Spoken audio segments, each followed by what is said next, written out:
Os serviços preliminares, eles são todos os serviços realizados após a etapa do projeto. Ou seja, dessa forma, essa fase da construção ela é feita com base no projeto elaborado para a edificação. Nós podemos citar como serviços preliminares a limpeza do terreno, que vai ser a retirada de entulho, do lixo, a terraplanagem, o corte do terreno e a compactação do solo.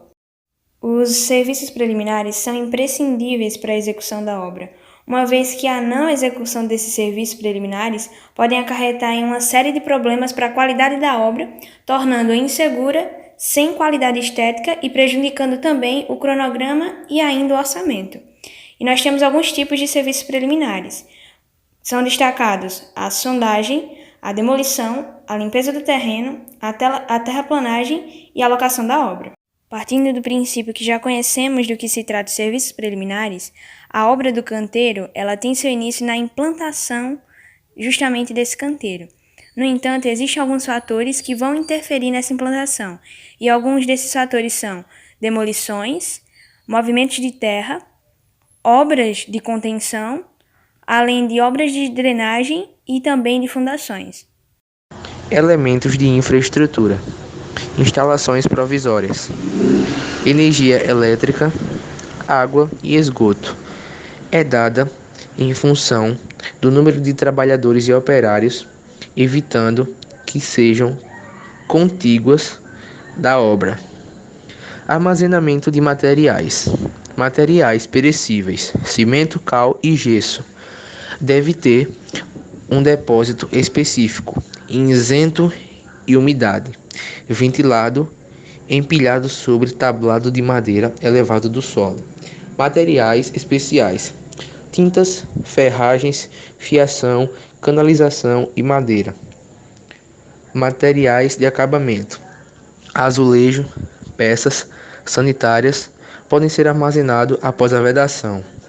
Materiais não perecíveis: pedra, areia, tijolos, madeira e armaduras.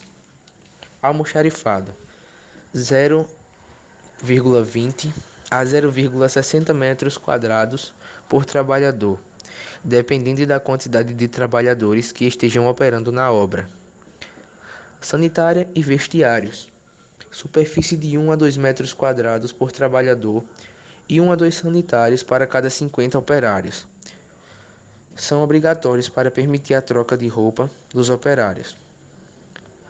Refeitório: quanto ao local para refeições, as paredes devem permitir isolamento.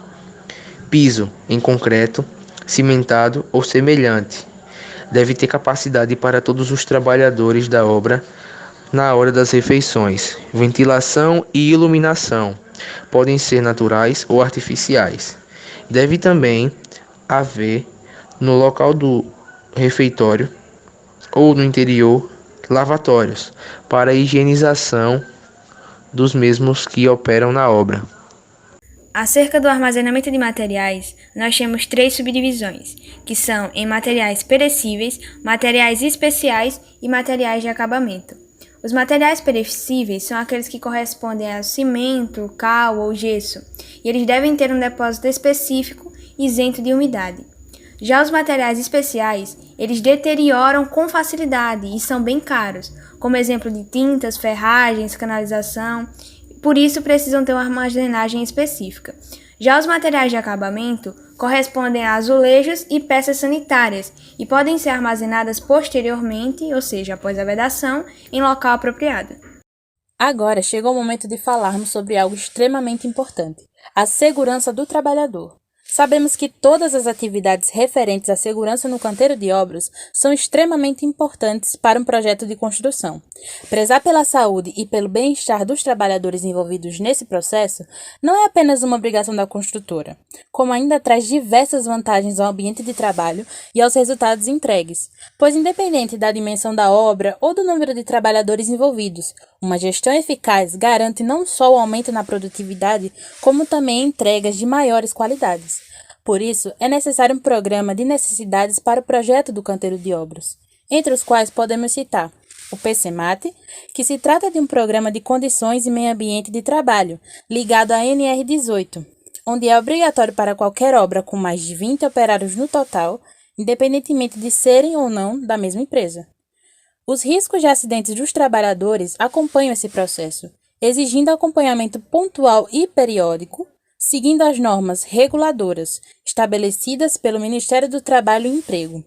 Para atingir a eficácia da prevenção de acidentes, além das normas, há a necessidade de que as construtoras implementem programas específicos, como, por exemplo, o PPRA, que é o Programa de Prevenção de Riscos Ambientais, e o PCMSO, Programa de Controle Médico de Saúde Ocupacional, que deve atender às seguintes 7 competências: responsabilidade, treinamento, avaliação dos riscos, comunicações, monitoramento e medições, requisitos legais e atendimento às emergências. O levantamento fotográfico faz parte da definição do escopo do projeto e cronograma do projeto. O objetivo é fazer uma análise visual bem completa sobre a conformação do espaço e o estado da edificação para oferecer ideias de reforma e construção. Essa faz parte do estudo preliminar e não deve ser negligenciada. É bem importante tirarmos bastante foto de diversos ângulos diferentes para termos uma visão bem ampla. Plano altimétrico é o tipo de levantamento topográfico que gera um mapeamento completo de uma área, que tem como resultado uma planta topográfica com todas as dimensões do terreno.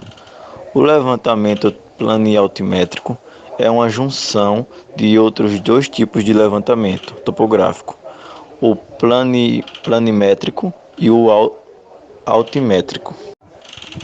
O levantamento altimétrico, também chamado de altimetria, tem como função registrar o grau de declividade de um terreno. As curvas de nível são representações em planta baixa dos pontos de um terreno que apresentam uma mesma altura. O serviço de implantação de obra faz parte do planejamento de um empreendimento de construção civil e preparo de terreno.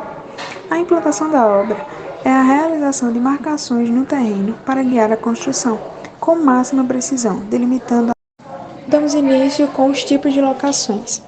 Nós temos 3 tipos: a locação por cavaletes, a locação por tábua corrida e a locação topográfica. A locação por cavaletes é indicado para obras simples e de pequeno porte, tendo a vantagem de utilizar menor quantidade de recursos em relação às outras técnicas. O esquadro é um instrumento de desenho, mas também é utilizado em obras da construção civil, para criar, construir e conferir ângulos. Por exemplo, o esquadro a laser, que projeta fachos de laser nas linhas horizontal e vertical, assim como os modelos de níveis a laser que projetam o esquadro de 90 graus. Também pode ser marcado por topografia, sendo esta a forma de maior precisão, utilizando-se de um aparelho teodolito. O alinhamento é uma maneira de unir 2 pontos ou mais, ou objetos, em uma linha com direção ou sentido definido e de qualquer tamanho. Temos o alinhamento a laser, que podemos usar um aparelho eletrônico, como o nível laser, que também possui facho de laser de alinhamento, ou por topografia, esta forma sendo a maneira mais precisa. Mas afinal, para que serve o alinhamento? Serve para manter as peças e partes a serem construídas na posição correta, conforme indicado no projeto.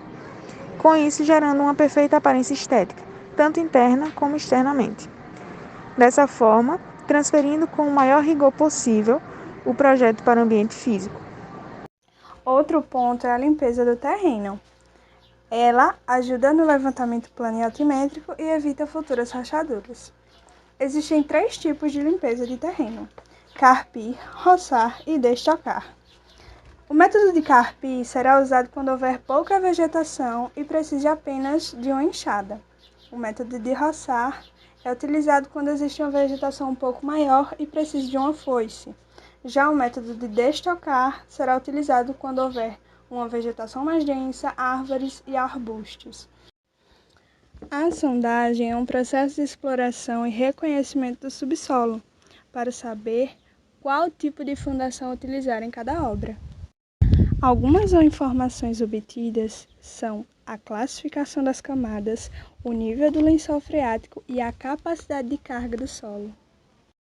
Para saber melhor sobre o ensaio de sondagem, nós temos a NBR 6484, que vai explicar de forma adequada como devemos fazer esse ensaio.